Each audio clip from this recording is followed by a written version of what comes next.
I lost my hearing when I was 35. Over 5 years, I went from having totally normal hearing to becoming profoundly deaf. It was a huge impact on my life. Everything that I did. At the time, I was working at the bank in a call centre environment, and obviously couldn't use the telephone at all, couldn't go into meetings. Found it very, very difficult to come to terms that I could no longer do the job that I loved and had done for 20 years. Also during that time that I lost my hearing, I had a baby that I couldn't hear cry, that I couldn't hear gurgle or when he started to talk. For my family, it was as devastating for them as it was for me, to be sat with a consultant in a room and your dad's with you and he said, your hearing's gone and it's never coming back. This is you. You know, it had a massive, massive impact in my life. I went from being very bubbly and outgoing to becoming insular and verging on a recluse. I didn't want to socialise. My whole life just completely changed, and for the worse. At that time, when the consultant said that the hearing had gone, I was put on the programme for a Cochlear implant. I met lots of medical staff and went through various tests, assessments. I was taught to lip read, which was a huge benefit. I was at the hospital, probably twice a week for a few months, and then I had various scans where you go into a tunnel, and to be honest, you do feel a little bit claustrophobic, but the fact that you can't hear, and once you shut your eyes, you could be anywhere. I didn't find it difficult at all once you get used to feeling in a confined space. Shut your eyes, you can't hear anything, so all the noises that everybody else experiences means nothing. Your eyes are shut, you're on a beach somewhere. It was fine. I had the results that, the only option for me was to have a cochlear implant to have any chance of any hearing ever again. I talked it over with my family because obviously it's a decision that affects everybody. You need the support from your family, from your friends. But at the end of the day, ultimately, the decision is yours, and the conclusion that I came to was I had nothing to lose and potentially everything to gain. So I agreed.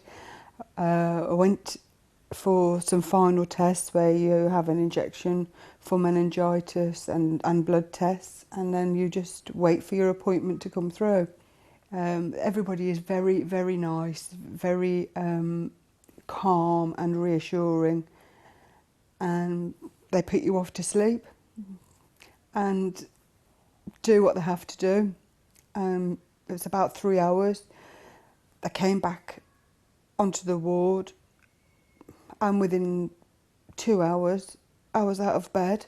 I felt a bit groggy. You have a bandage on your head.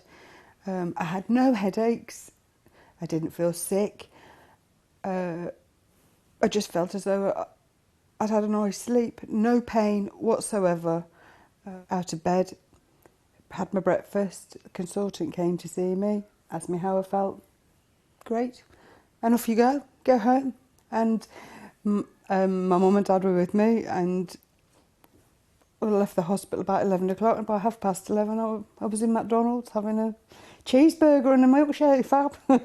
You don't have to go and have stitches out or anything like that. It's just incredible. All done neat, really neat scar that you can't see. And when I showed people, they couldn't believe what had happened.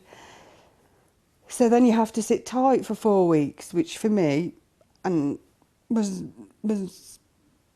no problem, because I was just the same as I was 2 days before the operation, just in silence. The day came to go for the switch on. My family all came with me. We sat in a room. The audiologist, who I've seen on many, many occasions over 18 months, sat down, and I'm lip reading her, and we're all looking at each other, very tentative, wondering what's going to go on.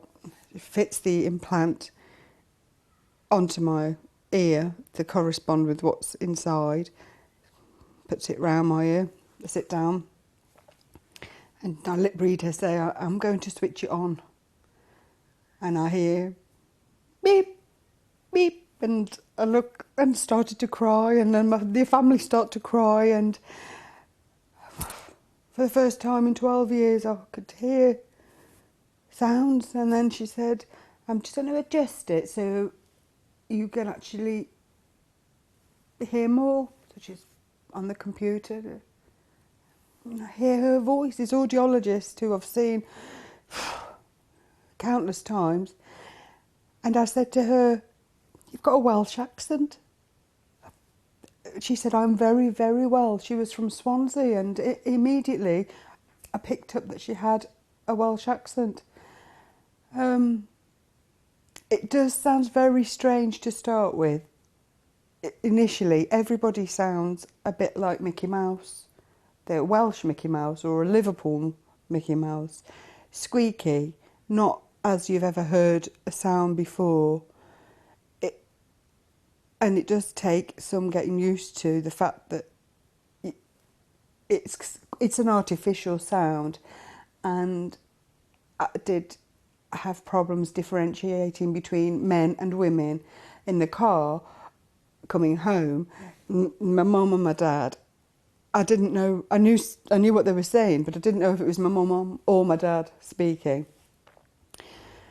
That was the first day. I'm now 3 months into having it switched on. Everybody sounds normal. Or everybody sounds how it used to sound. No Mickey Mouse. It's perfect. I can use the telephone. I can hear music. Old music that my mind remembers. Before I lost my hearing, I could pick it up and say that was Barry Manilow or the Jackson 5, or I can hear music of today, but it's not as clear. It's just kind of sounds and beats, but it's sound and it's music, and it's incredible. I had some tests done at Selly Oak. When I first went onto the programme, I did have hearing aids. I'd started off with little tiny ones that were in your ear, and then as the hearing deteriorated, I started to have 2 round the ear ones. And then when I was put onto the Cochlear implant programme, the audiologist gave me some digital, much more powerful, much more stronger hearing aids, and I had those to see if I could get any additional benefit.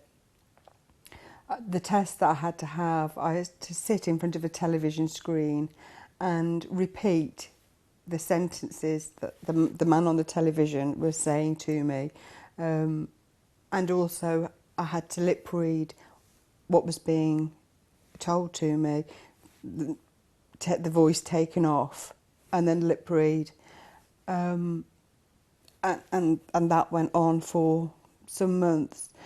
And it then became apparent that the hearing aids that I'd been given were of no benefit. So I went forward for the cochlear implant. When I left the bank and I lost my hearing, for a few years I was just so down and depressed. I didn't do any work whatsoever. because I didn't feel I could fit in anywhere. And then eventually I came to the conclusion that I did need to do something. So I went back to college and I retrained to be a beauty therapist, but found great difficulty in actually securing any work once I qualified because I couldn't hear, and unfortunately hearing people aren't always so keen to employ non-hearing people. So I had the qualifications, but I couldn't work. And part of me actually didn't want to work because I was in my own little world. Since the operation, it's totally different. Last week I've started in a beauty salon.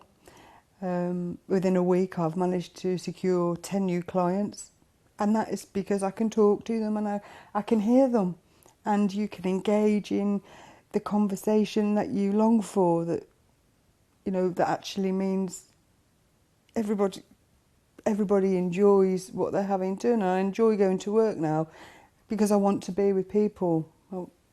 It was a huge decision, but I'm really glad that I had the implant done. It's so changed my life completely.